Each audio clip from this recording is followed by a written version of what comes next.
গতকাল থেকে সামাজিক যোগাযোগ মাধ্যমে ভাইরাল হওয়া একটা ভিডিও, যে একটি তরুণীকে গাছে বেঁধে মারা, চুল কাটা এবং জুতার মালা পরার একটা ভিডিও ভাইরাল হয়।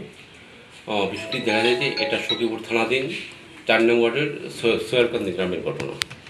ভিক্টিমের নাম ফারিয়া। তারা সোয়ারকান্দিতেই ভাড়া বাড়িতে থাকেন। তো বিষয়টি সামাজিক যোগাযোগ মাধ্যমে আসার পর তৎক্ষণাৎ আমি বিষয়টি জানতে পারি যে বাদী ভিক্টিমের মা ফাতেমা বেগম, তিনি তার ভয়ভীতি থেকে সে আসলে অভিযোগ নিয়ে একটু দুশ্চিন্তার মধ্যে ছিলেন যে অভিযোগ করবেন কিনা। অতঃপর আমরা ওনার সাথে তৎক্ষণাৎ যোগাযোগ করি, ভিক্টিমের মায়ের সাথে ফোনের মাধ্যমে যোগাযোগ করার পর উনি তখন চিন্তিত ছিলেন তার নিরাপত্তা নিয়ে। তো সখীপুর থানা পুলিশ তাকে নিরাপত্তা সংক্রান্ত আশ্বস্ত করে এবং তিনি আশ্বস্ত হন। তারই প্রেক্ষিতে তিনি 6 জনকে অভিযুক্ত করে, এই ঘটনায় 6 জনকে অভিযুক্ত করে এবং 4-5 জনকে অজ্ঞাত রেখে একটি অভিযোগ দায়ের করেন। তার প্রেক্ষিতে আমরা সখীপুর থানার মামলা নম্বর 14 আমরা রুজু করি। অতঃপর সাথে সাথেই আমরা সেই গেজহারভুক্ত আসামিদেরকে গ্রেপ্তার করার চেষ্টা করি। গত রাত সারা রাত আমরা অক্লান্ত পরিশ্রম করে বিভিন্ন এলাকায় অভিযান পরিচালনা করে 2 জনকে আমরা গ্রেপ্তার করতে সক্ষম হই এবং ইতিমধ্যেই তাদেরকে বিজ্ঞ আদালতে সোপর্দ করা হয়েছে।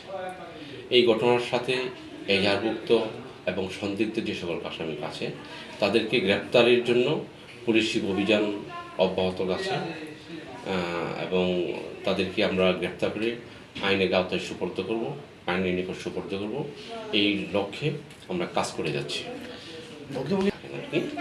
উনি এখন এইখান থেকে বাড়ি ছেড়ে এই বাড়িতে থাকবেন না, হয়তো বাড়া সংক্রান্ত একটা জটিলতা ছিল। পরবর্তীতে উনি এখন কোথায় আছে সেই বিষয়টা আমি জানি। আমি সর্বক্ষণই ওনাদের সাথে যোগাযোগ আছে। যদি কখনো ওনারা নিরাপত্তা নিয়ে কোনো শঙ্কা প্রকাশ করে অবশ্যই আমরা ব্যবস্থা নেব। পাশাপাশি ওনার সাথে আমরা নিয়মিত যোগাযোগ করছি।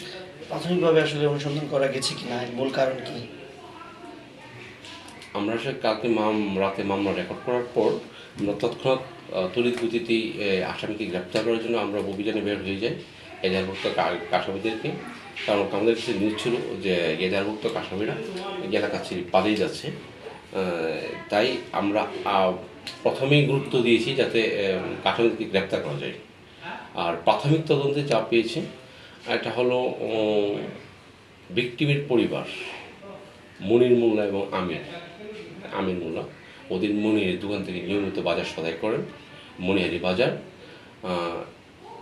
এইভাবেই বাজার করার সময় এবং ভিক্টিম নিজেও স্বীকার করেছেন যে সে একটি চিপস এবং একটি ফ্রিজার নিয়ে ফ্রিজের সামনে দাঁড়িয়েছিল।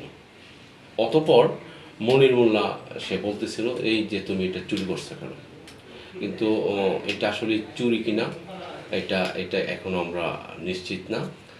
যেহেতু আমরা যতটুকু জানতে পেরেছি, যেহেতু ওই ভিকটিম তার দোকান থেকে নিয়মিত বাজার সদাই করে, এই হিসাবে সে হয়তো টাকা পরিশোধ করবে অথবা বাকিতে থাকবে, সেইভাবে হয়তো